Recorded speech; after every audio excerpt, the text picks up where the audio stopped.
Most of us grow up believing that financial freedom is a pretty straightforward math problem, right? If you want more freedom, you just need to earn more money. It's an idea that feels so intuitive, but honestly, it's also deeply misleading. So let's dig into why that thinking is flawed and what the real solution looks like.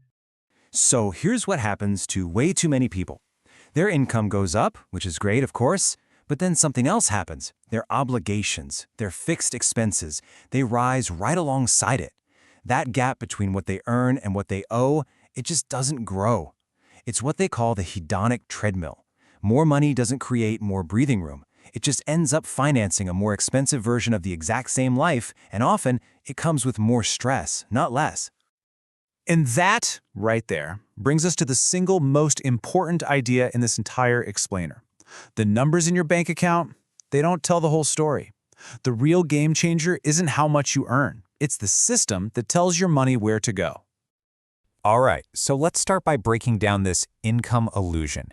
Why is it that the just earn more strategy so often fails to deliver the freedom we think it will? Okay, take a look at this. It's a perfect example of what we're talking about. On the left, you've got a friend of the investor Scott Galloway, an investment banker. The guy makes millions a year, but he is completely consumed by stress because his massive lifestyle eats up almost every single dollar.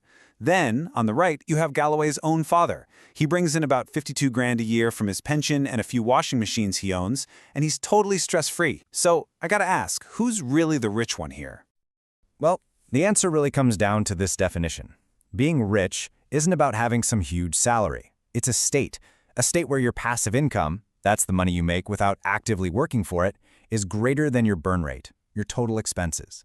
See, the banker is poor because his burn rate is just astronomical. The father is rich because his passive income easily covers his much more modest lifestyle. It's a completely system-based definition of wealth.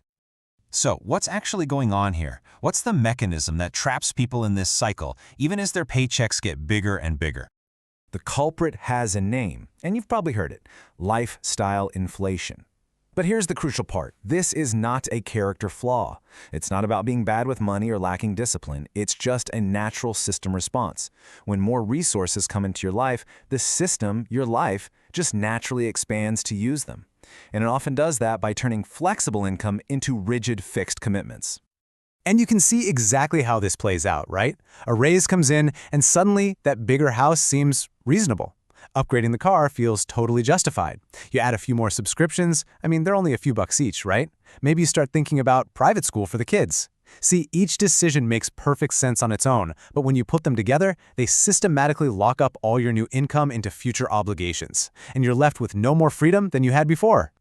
So let's be really clear about this. True financial freedom isn't measured by your salary. It's measured by how much of your income is unspoken for. It's all about that gap between your resources and your required expenses. And that gap, that's controlled entirely by your system.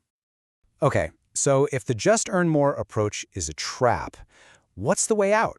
Well, it's about making a fundamental shift from income thinking to system thinking. What you're seeing here are basically two different financial operating systems. On the left, that's the default system for most people. Money comes in and it immediately flows out to bills and lifestyle stuff. Saving, investing, that's kind of an afterthought. It happens with whatever's left over, if there's anything left over at all. But on the right, you have the wealth-oriented system, and it completely flips the script. Money comes in, and the very first thing it does is flow automatically to assets. Your lifestyle is then funded by whatever remains. And the mechanics of this are, deceptively simple. First, your paycheck lands in your account. Second, a predetermined amount is automatically, and that's the key word, automatically, transferred to your investment and savings accounts. You're paying yourself first. And third, you live off the rest. The magic here is the automation. It completely removes willpower and emotion from the equation. Building wealth becomes your default setting, not a choice you have to make every single day. Now, a really strong system isn't random. It follows a very specific, very logical order. First up, you build a small emergency fund. This is your psychological safety net. It's what keeps you from wrecking your whole plan when, life happens.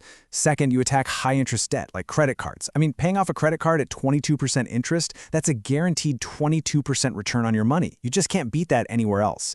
Third, you contribute enough to get your full employer match on a retirement plan. It's literally free money, a 50 or even 100% instant return. And only after you've done all that do you move on to maxing out other tax-advantaged accounts. This sequence, it builds a rock-solid foundation.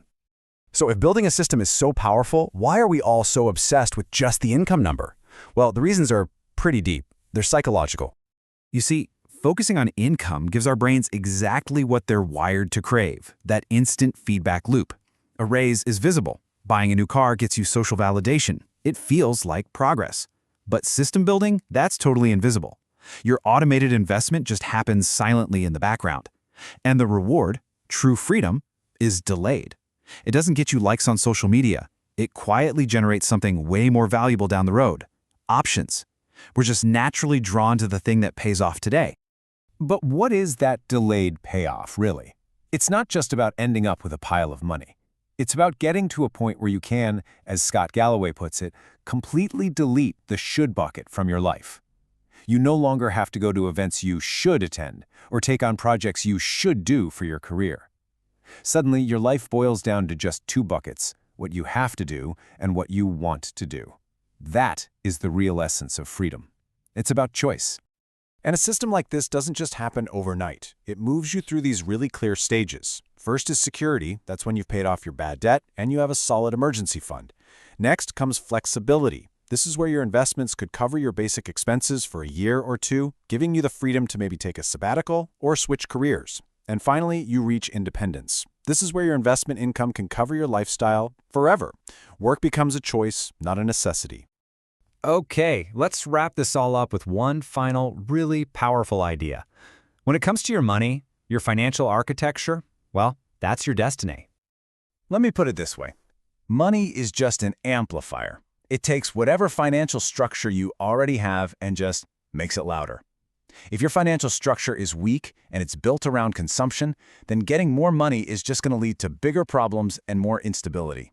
But if your structure is strong and it's built around ownership, then more money becomes this incredible accelerant, launching you towards security and freedom much, much faster. Look, it's so easy to get seduced by the income illusion. A bigger paycheck just feels like power. It feels like you're winning the game. But there's a huge difference between feeling powerful and actually being powerful.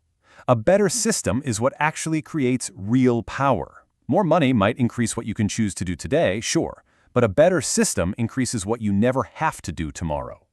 And so I want to leave you with one simple but honestly pretty profound question to think about. When your money arrives without any active thought or effort from you, where is it designed to go? Is its default destination consumption, or is it ownership? Because the answer to that question, well, that's what will ultimately determine your entire financial future.